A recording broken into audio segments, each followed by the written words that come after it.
好，大家好，我係葉念琛，歡迎大家收聽呢個大丈夫 DVD 嘅一個旁述。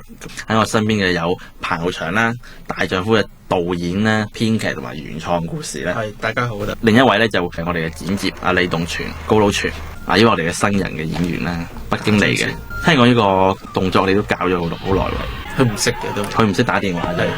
呢個混血兒確實係佢中學嗰陣都唔係太靚，呢個所以係亦都幾啱嘅。不如去你屋企玩啦。我屋企啊，條路又遠啦，條路又窄，條路又斜啦，咁泊車條路又唔方便。咁條路咧離我屋企又好遠，喺屋企望翻落條路度咧又唔知點咁。唉，都係呢一場戲亦都係好多觀眾覺得係幾好笑。戲院裏面都係嘩然嘅啫。啊，估唔到你竟然唔係就位，真係錫落去咧。但我比較中意咁樣，我哋都幾恨嘅。係啊，我哋原本同你提議過話，即係導演現場親身教戲咧，係冇執行到，因為佢太趕。係咯，我覺得其實嗰日我又冇喺現場，我覺得可以編劇執行都得。跟住係杜汶澤當其時過嚟同我講話，係咪要新嚟？係要新嚟。亦都好多人亦都係即係絲絲細語咧，究竟杜汶澤俾咗幾多錢你咯？我絕對係我冇收錢嘅，係冇收錢。我冇收，我唔知你有冇收。我覺得呢部戲今日即係有個人係唔能夠出席，我哋要悼念嘅咧，係音樂嘅金培達。係，我哋永遠懷念佢。永遠懷念佢，係由於今日好多嘢未做起啫，所以嚟唔到錄音。但我覺得呢場戲嘅音樂係令到觀眾產生一個笑位嘅一樣嚟，特別係呢下嚟緊呢下，即係呢個咧係無端端由緊張音樂跳翻去呢隻日本音樂咧。呢個就音樂嘅出神入化，係音樂去講一個喜劇效果出嚟。金培達原來完全荷里活水準，係即係我哋要咩荷里活嘅電影，佢都可以俾翻荷里活嘅音樂我哋，即係嗰下好犀利，即係可以做翻荷里活。我覺得音樂應該係時候喺荷里活，即係揚名立萬嚟靠佢。呢啲鏡頭唔係普通導演可以擺到嘅啫，我都仲未識點擺，所以我都仲係做唔到導演嘅。嗱，你留意下，大家留意下咧，小春咧塊面咧，佢右邊眼角咧，點解咧？係撞花咗，因為佢嗰日睇好攰啊，所以拍後面走個 shot 咧，佢推住一塊板嗰陣咧，佢刮咗落去嗰塊板度，痛得好緊要。你留意下嗰度。小春係一個好認真嘅演員，好認真嘅演員嚟㗎。如果小春睇到隻 DVD 嘅時候，記得我有講過呢句説話，我都有講，係真係佢一個好認真嘅演員嚟嘅。就係小春就係因為拍呢個鏡頭嘅時候刮到嘅，因為呢個鋼片咧好利嘅，因為佢一走嗰度咧，佢太過貼近嗰塊板。即係有陣時人算不如天算，即係拍部咁冇動作嘅動作片都會受傷，都受傷啊！係啊，果然係一部，有冇拜神？果然係一部係咪冇拜神啊？因為現實生活佢老婆執行呢種先至行為。賈中超本身係一個北京嚟嘅演員咧，咁但係我哋而諷刺嘅就係你覺得最後原來一個北京嚟嘅演員喺啲國語都係要重新配個細音嘅，口音都係好。另一個電話亭嗰度嗰個係我哋嘅助祭。哦，呢個冇乜人理會嘅，其實我先唔係即係咁講咧。亦都係大丈夫呢部電影，我諗即係老實講就係而家出嚟嘅成績，即係我唔知導演點睇咧，即係我覺得係喜出望外嘅，亦都係即係意外地，我覺得即係當然個票房成績好好啦，同埋嘅評論反應都好好啦。好啦，呢場亦都係戲肉之日。家輝正式出場，即係九叔正式出場。即係之前喺桌球室講完佢之後咧，我覺得梁家輝係一個真係雙。我哋都覺得喺戲入邊咧右手邊嗰位。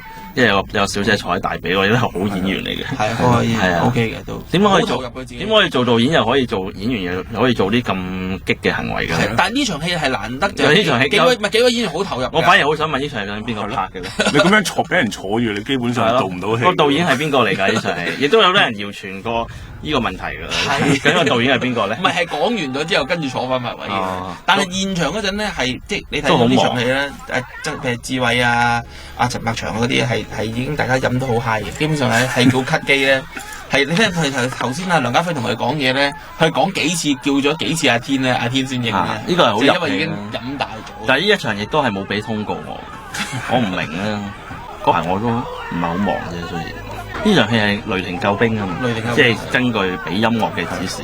佢就真係俾到雷霆救兵，係真係。如果觀眾 first cut 都係雷霆救兵，係啊，觀眾屋企有雷霆救兵嘅 DVD，不妨亦都可以停一停機，擺隻雷霆救兵嘅 DVD 入去睇。我記得我哋睇 A 級別嘅時候係笑得好開心。係啊，得我同你笑得好開心。嗱，呢一場戲好多人覺得好實啊，拍得。唔係，但係楊能呢個古仔基本上係我聽一個真實朋友翻嚟嘅古仔。係。咁但係佢哋即係分別在於呢個真實孤為其名啦，孤為其名啦。但係佢哋好似話已經和好如初咗啦。呢段咁你就唔好撩人啲瘡疤啦。係，但係咁你有冇跟進件事咧？所以其實有陣時講嘢唔好講俾編劇聽，唔好講俾編劇聽。唔係講俾我聽得嘅，我會隔耐啲先至拍。嗱，呢場戲我好中意嘅，即係我諗亦都好多人會好記得網吧呢個 mission 啦。咁但係我好中意呢一個，即係好中意呢個音樂，因為鄭少秋嘅歌係非常之好。唔係，同埋我覺得喜歡嘅呢個戲，因為講97之後嘅風光不再啊嘛。咁但係《書劍恩仇錄》呢首歌，我最中意嘅地方就係佢其實就係講驅逐外族嘅，即係要還漢人一個江山，還我河山咁，還我河山啊嘛，驅逐韃虜啊嘛。咁但係最後就得到97之後，我哋得到一個風光不再啊嘛，即係英國人走咗之後。咁我覺得呢個係幾有趣嘅一樣嘢。其實喺一部喜劇裏邊咧，同埋即係部香港電影裏邊，其實我哋都有 message 嘅，即係唔使自己講，唔使自己講，但係我覺得係有。不如你講翻呢個鏡頭嘅概念啦。呢個其實來自 Leon 啊嘛。呢個係嚟自 Leon 咧，即係佢哋基本上係殺入去個女個細路。Gary Oldman嘅出場啦，係啦。咁我覺得啊，夾埋呢個音樂咧係，然後佢哋係咁，但係人哋對方係去殺人，但係我哋去揾網吧咧，我覺得自己呢樣嘢係幾開心㗎啦。而呢個咧係我最中意嘅一個演員咧，就係詹瑞文。亦都係詹瑞文，我覺得詹瑞文同你嘅合作無間咧，有你嘅戲有詹瑞文。詹瑞文喺嘅戲，你未來都有啊，即係媲美羅拔迪路與馬田史高西斯。係啊，依間亦都係真係網吧嚟嘅，真係網吧嚟嘅呢間。但佢真實做網吧嘅女仔係其實係靚過，因為我哋現場睇觀察所得係靚過我哋自己揾翻嚟嗰啲。我上得多啦，都未見過電腦咁大嘅。咁呢個又係邊個問題咧？應該呢個問題都係唔好講啦，都係唔講啦。呢個都係網吧嘅問題，網吧唔係網吧質素太高啫，唔關事。都幾諷刺嘅真係。呢個女演員係明顯唔識跳舞嘅，我哋原本係叫佢跟住個 beat 去摁咧，佢跳唔到。呢場戲亦都係我哋劇本好早已經有。係，其實係嚟自一部西片。嗰部西片叫咩？葉永森你記唔記得？我唔記得啦。一部黑幫嘅西片咧，即係講江湖好漢啊。江湖好漢，英文名叫咩？Monster。係，即係佢裡面一場就係講一個黑手黨嘅大佬，即係安東尼坤老牌演員安東尼坤。典型嘅黑社會就係即係先係嚇一嚇你，然後跟住發覺嚇你唔到咧，又再順。不過算咧，大部分嘅觀眾只係睇到係無間道啊，只係以為係無間道差館嗰場。咁當然因為係同樣係曾志偉嘅演出啦。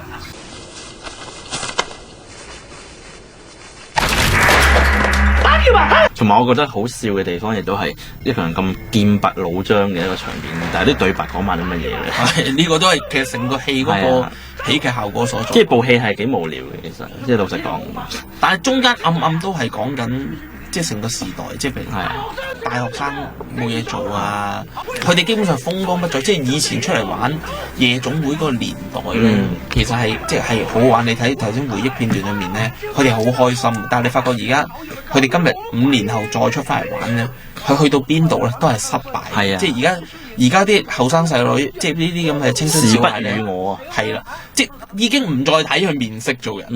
主要就係受到市民嘅誤導，唔係舉報。嗱，呢場戲其實我覺得喺劇本裏邊咧嘅幽默感係好好嘅，即係譬如佢話嘅市民係受到誤導啊，咁即係舉報咁樣，即係其實有種幽默感咯。不過可能場戲拍得即係比較認真咧，同埋觀眾睇嘅時候可能未必。時間隔得太耐就唔記得。係啊，即係 get 唔到啊！嗰下原來講嗰個口不對心嗰樣嘢咧。即係呢個導演，我諗你可以改進嘅下次。即係我講咁耐，其實覺得係你出咗問題。問題在於即係林雪嘅演繹係冇問題嘅。呢塊擺你入口咯喎！嗱，呢場亦都係高潮同埋即係亦都係再次好快又俾人睇到跑場嘅導演嘅風格啦。嗱，呢個其實係冇路走嘅，所以你發覺大家停晒。電影嘅奇妙亦都係可以再次展現。呢場戲咧，我哋當日揾一啲演員嘅時候咧，即係譬如揾 EO2 啊咁嗰啲咧，咁就希望佢哋做一個記者，但係因為由於佢哋熟即係 war game 啊，即係成日扮慣飛虎隊啊，咁所以佢哋我話你哋可唔可以做一個好似飛虎隊嘅一個攝影記者啊？即係呢啲咧亦都係冇乜想像力都真係演繹唔到嘅。你講嘢咁鬼虛無，咁做得概括好似飛虎隊嘅攝影記者。呢啲係寫身去擋子彈咧，呢啲係動作片嘅喋血雙雄啦，喋血雙雄經常會出現嘅場面嚟嘅，我哋都係用咗落去。同埋呢啲係即係身後面嘅大爆炸啊咁嗰啲咧。呢個彷彿就係特警新人類，即係喺會展走出嚟嘅。但係有人以為我哋特登玩一架黑煙嘅車咧，其實唔係呢架車。部戲真係爭啲走唔到嘅真係。本身係架車唔知點解永遠開車就噴黑煙，個引擎係好有問題嘅，同埋個冷氣係壞咗嘅，所以你留意佢哋咧係相當熱，逢親車裏面嘅氣佢哋都好熱嘅。究竟當時係幾多度嘅咧？都30幾度，我記得拍街景嘅時候咧，我飲咗30幾杯水，但係我一次廁所都未去過。已經流晒汗啦嘛，已經係汗到蒸白晒。作為一個剪接一睇片尾，通常一嗌咳之後咧，啲人已經 hea 晒死晒樣啦，即係黑晒口面嘅，熱到咁，導演交槍出去。同埋可唔可以剔住佢？呢幾多個導演咧都係坐喺 coffee shop 啊或者冷氣車裏邊。但係大家留意下呢個鏡頭後面其實已經有太太架車喺後面出現咗。呢個亦都係你嘅問題啦，即係我覺得一啲都睇唔到。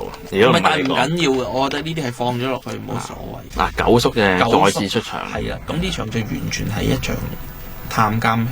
九叔嘅造型咧，亦都幾令人即係意外嘅。我記得當其時，譬如家輝試造型嘅時候咧，都3番4次嘅改動嘅，即係本來再長頭髮，因為想去好似石破天驚裏邊嘅辛康納利咧，即係嗰種話坐咗好多年監嘅。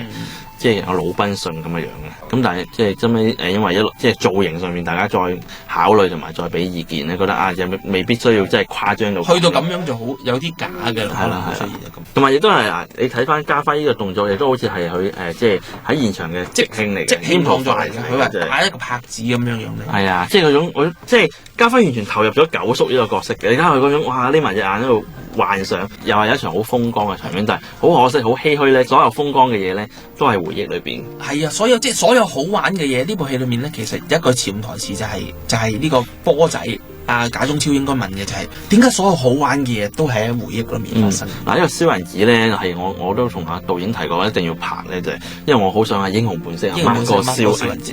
嗱，已經去翻老婆嘅戲啦。喺飛機場呢食凍蟹呢個一定要講一講啦。食凍蟹呢個咧就係我哋另一個編劇啦，阿李敏咧，咁佢嘅貢獻嚟嘅，即係佢因為佢本身嘅婚姻關係裏面咧，佢有呢個凍蟹嘅情節係佢自己講俾我聽嘅，咁我覺得好好，咁我覺得可以用落去裏面。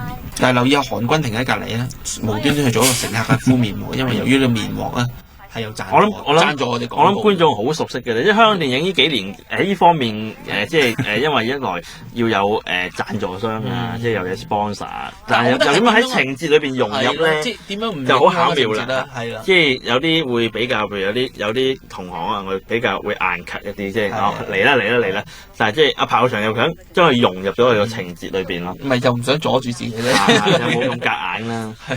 戲入邊嘅另外一個好即係我覺得好值得欣賞嘅演員咧，就係毛舜筠毛毛姐，即係咧係佢嘅演出咧，我係極致讚賞嘅。係，即係毛毛姐聽毛毛姐自己都好中意呢部戲，佢係唔中意自己着呢套衫嘅啫。咁但係呢套衫咧，基本上咧就係其實我想佢係做一個即係我初頭話不如由於咧。太太嗰邊咧係模仿一個警察嘅，咁其實我想去毛毛姐有一個制服狀嘅形態，咁同呢件衫有關係。咁所以可能福子就執咗件綠色嘅衫俾我。呢個係軍綠嘅，即係呢個理由你都接受嘅，係。去到現場已經冇辦法制止，好熟啦，葉夢琛呢啲地方。點解咧？佐敦，我見你成日落去飲嘢。我飲嘢嘅地方真係好多嘅。咁但係我哋基本上係即係每個角色我哋已經係。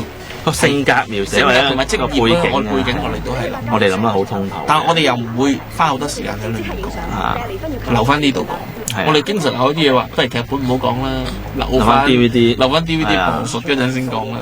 客串呢個交通警呢位咧就係呂頌賢，多謝佢嘅，真係好多人客串。係啊，啲戲都係嗱呢個咧。我好中意呢場戲咧，其實係戲約緊 match 緊一個即係導火線裏面。係啊，即係導火線。有啲觀眾好中意睇導火線，一定會記得就係有一場就係阿羅拔地路同佢幾位黨羽咧，就商量緊究竟仲去唔去打劫。而呢場戲好重要嘅地方就係呢個景啊！我其實即係當初呢個景其實好唔方便嘅拍攝上面，但我堅持一定要揀一個喺貨櫃碼頭嘅景咧。我覺得貨櫃碼頭係幾能夠象徵到香港嘅沒落嘅，即係香港80年代當初成功嗰陣咧，即係等於桌球室象徵。即係我哋讀書成日都讀書話香港貨櫃業啊，香港80年代同埋90年代初咧係轉口業啊，即係嗰個轉口貿易咧係好犀利嘅，即係貨櫃碼頭嘅需求量，即係貨櫃嗰個吞吐量好犀利。但係到今時今日咧，貨櫃即係轉口業咧已經風光不再嘅。咁我覺得呢個係一個象徵嚟嘅。咁所以我堅持要揀喺貨櫃碼頭嗰度拍嘅。咁但係當初我哋問貨櫃碼頭借地方嘅時候，佢哋提出係要幾萬蚊，佢借拍幾粒鐘嘅。咁但係我哋發現，咦，原來喺呢條天橋上面一樣可以拍到貨櫃碼頭，同埋1毫子都唔需要，慳翻幾萬蚊嚟，慳咗幾萬，係啦，亦都滿足到。咁呢個景係我搭的士無意之中經過。咁你無端端會經過呢度咧？就係無意中我入去大嶼山，因為啱啱搭的士，原來青馬大橋咧啱啱經過。哦，明白。呢場戲係幾位演員一個好實嘅做法去做嘅，即係我亦都好欣賞阿杜汶澤呢場戲嘅表現，就係開頭佢話有臥底嗰場，我哋都即係當面同佢講過，好欣賞佢嘅，即係我好欣賞佢呢場戲嘅演繹嘅方法。咁啊，杜汶澤都係一個好好演員，即係佢睇 DVD 嘅時候，記住亦都知道我有講呢句。其實我 keep 住睇緊條橋嗰裂痕咧，如果喺舞台嚟講咧，係一個好重要嘅設計嚟。係呢個都係真係執到一個內心嘅即係決裂位啊！即係人生另一個方向嘅發展。呢啲都係你講至知嘅啫，係唔講唔知。而家講起我先睇到，係啊，即係唔講唔知邊度，我一路仲未睇到。地下嗰條，頭先睇到一個。我幾中意呢句，有一句就係話：你屋企唔開飯，冇理由唔俾我出街食嘅。呢個係我好中學時候已經經常諗到嘅一句説話。即係你要用啦，中意揾個地方俾你用。嗱，而呢一段音樂咧，我哋同金培大講咧，係落愛爾蘭移民就去美國。咁而家第一個人喺船頭度見到自由神像，即係嗰種卒之見到新大陸嗰種音樂咧，就係即係紐約風雲啊，或者 Godfather 2啊，係啦，就係即係啱啱登陸見到自由神像嗰種畫面，即係開始人生嘅新生活另一章啊！發跡就係靠呢一下啦，阿澤呢啲攬啊，呢啲又做得幾好，同埋阿澤能夠好入到嗰個黑幫片格局，所以你睇下留意下佢係將嗰條筋咧攝咗呢啲位，即係好佢係好租 pass 嘅。係啊，我覺得杜汶澤係香港嘅。唔好講呢個，佢麻麻地，租 pass 係唔中意。OK，好咁講，好唔好咁講？我係話佢係香港嘅德斯汀荷夫曼嚟嘅，佢比較中意呢個，比較中意呢個，自己揀嚇，因為一個係一個金像獎男主角，嗰個係太矮，男配角嚟嘅係。今朝比賽賺我哋啦，算咪？我用開係榴蓮味，同埋呢段係特別留意阿志偉嘅演繹嘅。其實呢場係有少少想即係兩個男人鬧交，即係有啲不安感咧。同埋呢場咧就其實嚟自我哋亦都另一部好中意嘅港產片咧，跛豪啊！跛豪臨尾阿跛豪趕走啊李子雄。係啊，嗰場係其實完全我諗。有啲觀眾如果真係有睇跛豪就會好熟悉啫。跛豪係好影響我哋兩個嘅一部電影嚟嘅，背咗啲對白嘅，同埋拍傳記片亦都係我哋兩個一個心願嚟嘅。你睇佢特登搖動得咁犀利咧，其實係特登，即係產生個張力啊！呢個笑佢做得好，係啊，謝偉生。佢哋嘅表情啊同埋演繹咧，但係永遠就講啲咁嘅對白，係有啲唔知點解嘅。現場所以觀眾係笑得好開心。點解你忽然間講呢啲對白？好孩子氣啊！但係然後跟住佢嘅音樂咧，其實我哋同金培大講咧，係就係要去，即係喺架潛艇裏面，大家拗緊應唔應該發一個導彈，即係紅潮風暴咁樣嘅。我話你覺得你刪晒佢哋啲對白，然後你覺得如果佢兩個拗緊係撳核彈炸死4億人咧，你覺得應該係咩配樂你就用嗰隻通咧？model 啊，你魔鬼咋？同埋睇到一個男人對 model 嘅情意結咧，係啊，即係 model 對男人嘅幾大呢？因為阿李敏咧，即係睇嘅時候咧，睇粗字媽就突然間哈哈哈咁樣笑起嚟嘅，即係話即係你一個美女同一個 model 咧，我覺得 model 係好緊要嘅，即係嗰樣 model 係真係幾緊要嘅，即係 model 係一樣代表性嘅嘢啊，係啊，阿嚴生本身都識好多 model 㗎，啊，你都識唔少？我中意就係望一望佢掙扎完一輪。其實，但係你又留意下，本身做一個對白嘅，就係志偉應該話：你記住啊，佢有得去摸骨，你冇㗎。但係你又留意下，假打工超咧嘅反應係好好睇嘅，即係每次大家劍拔弩張嘅時候，打工超嘅啲反應咧，唔知有咩反應。係啊，即係我覺得佢係亦都好配合戲入邊，即係喺個北京嚟，可能我真係唔係識聽廣東話嘅。係啊，佢可能曾經試過有一次泊車個鏡頭裏面咧，即係好咪幾個人喺度講完之後，發覺佢瞓着咗嘅。而嗰個 shot 係唔用得嘅，因為瞓着。亦都可能有陣時即係生活更加唔同咧，即係佢未必咁適應香港嘅咁急速嘅生活節奏嘅。呢場戲我係好中意，呢度咧好多觀眾好中意嘅呢場戲。呢場戲即係大家錯摸咗，以為佢講緊係小春。你又繼續有留意假通超嘅啲反應，佢亦都好似唔係好中意嚟講嘛。呢隻有 model 出場啦，但係呢隻有 model 係彷彿點解咁鬆郁矇嘅咧？係咪好戲在後頭咧？都係睇唔真喎，睇唔真，即係永遠你唔知道自己 miss 咗啲乜嘢，仲好啲嘅。如果你真係睇真佢，勁啊！真係我發覺走又冇妨，係啊，陰你唔到嘅，解釋到嘅，有備而嚟喎，果然解釋到。嗱，呢位我哋落嚟好朋友啊，黃合喜。好多男觀眾睇完呢部戲之後都好中意呢個鏡頭，係啲鏡頭攞個角度去，大家好中意，有心人嘅真係。但我幾中意呢個情節嘅。呢個情節係因為我真係問一啲酒店嘅朋友。呢啲情節亦都係只係炮場咧先會關心嘅，真係。即係嘥好多時間。係啊，我記得係搞咗幾日嘅，為咗呢一段戲咧。即係炮場嘅導演風格亦都係，佢好想俾人知佢知，即係通過咁昂貴嘅菲林啊同埋拍攝嘅程序，佢想俾人知道佢係知道點樣可以知道邊個人住邊間房。唔係，但係因為你一定要出一啲好實在嘅招數咧，先令到觀眾覺得嗰個戲係個實感存在。係啊，即係點樣揾到咧？同埋我中意特別話你嗰句，特別話多數酒店嘅多數嘅行李簿都好難，但係因為呢句説話咧，係我一個做酒店嘅朋友佢講呢條橋俾我聽嗰陣，佢講嘅。呢個真係幾會心微笑。會心微笑，佢話所有行李簿嘅人都好懶嘅，所以佢一定會。你睇下玩得幾開心。呢日你冇嚟跟場係可惜嘅。我其實大部分時間咧都冇嚟跟場，即係呢個都係唔好意思大家。但係後期我跟得好足。後期跟到。係啊，亦都發揮好重要嘅功能。你睇個當日係好玩得幾開心。呢場戲我自己係好中意。係啊，呢場戲都好多人叫你唔好要嘅。係好多人叫我唔好要，我都係堅。但係我覺得即係堅持得幾堅。我一路都支持你要嘅。即係而係嗰隻係當你一個人好緊張嘅時候咧，其他人係唔會等你緊張嘅，其他人係會做第二啲嘢嘅。呢個每個人有每個人關心嘅嘢。呢個講嘢都好似你拍呢部戲嘅處境咯，即係好緊張嘅，其實冇乜人緊張。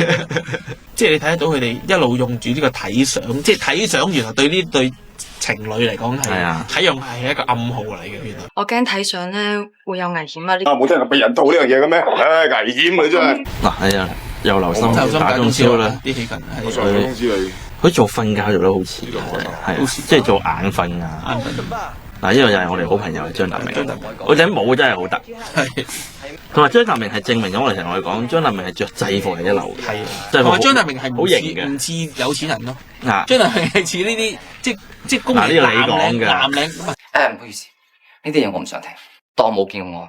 但係現實佢好有錢，係啊，係咪？嗰樣嘢佢做小人物係好似嘅。係啊，呢樣嘢真係，所以佢喺電影裏邊可以食翻人間煙火，食翻人間煙火，然後平時就有遊艇啊咁樣嗰啲，即係你真係估佢唔，即係保時捷出入。係啦，嗱，大家留意下呢個鏡頭，其實呢個長鏡頭咧，其實杜汶澤已經喺呢個箱裏面嘅啦。係啊，咁但係我哋因為剪斷咗關係，因為阿監製曾志偉堅持一定要剪斷嘅，因為佢嫌我長一隻。咁佢跌落原本係一個 shot 過嘅，咁所以杜汶澤睇試片嗰陣咧，佢亦都係又為之氣結嘅，亦都為之氣結，唔係冇為之氣結，佢直接係講咗呢一啲粗口嘅，因為佢基本上呢個鏡頭拍得好。但係呢場咧亦都好多人好中意，但係點解小松一路食緊煙嘅？呢啲幾好趣。唔係杜汶澤係話你拍錯咗啫個位，即係杜汶澤質疑你嘅導演嘅。係咯，佢話你到底要唔要咁長啊？我話要嘅，你匿入去行咁遠啊！所以你留意佢出嚟嗰陣係塊面紅晒，因為好焗。你都好容易令人誤會導演用權力去即係欺壓一個演員。欺壓演員，即係話即係公報私仇。係啊，即係有啲拗撬咁就係咁噶啦，真。嗱，呢場戲都係幾特別嘅，即係接吻睇得多啦。呢個係年青版嘅曾志偉，亦都係曾志偉嘅仔嚟嘅。呢個仔嚟嘅。即係你講年青版曾志偉嚇一跳。唔係，即係戲裡面佢其實係象徵咗佢中學時代。接吻嚟講，呢場戲我諗都係經典嘅，即係都係兩父子喺同一日裡面錫同一個女人，呢啲都係。但係譚校長點解講咁少嘢咧？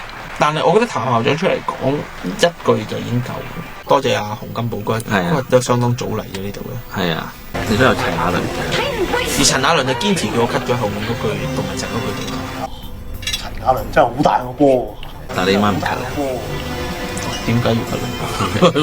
係咯，咁咪問你，我哋問你點解唔 cut 啦？嗱，呢位係蔣怡，呢位亦都好多人咧。我哋拍咗幾次咧，係大家唔記得咗對白嘅，因為蔣怡行過之後。因為大家亦都好多人睇嘅時候，佢都蔣怡點解唔叫我哋嚟探班嘅？係嘅，係啦，即係谷吉超神應該問。咁你講我不嬲，我唔講人名點解唔嘅，安排一個人？我唔講人名嘅，亦都係阿彭浩翔大膽嘅地方啦，真係一種唔怕死。係啊，我唔居功嘅，佢哋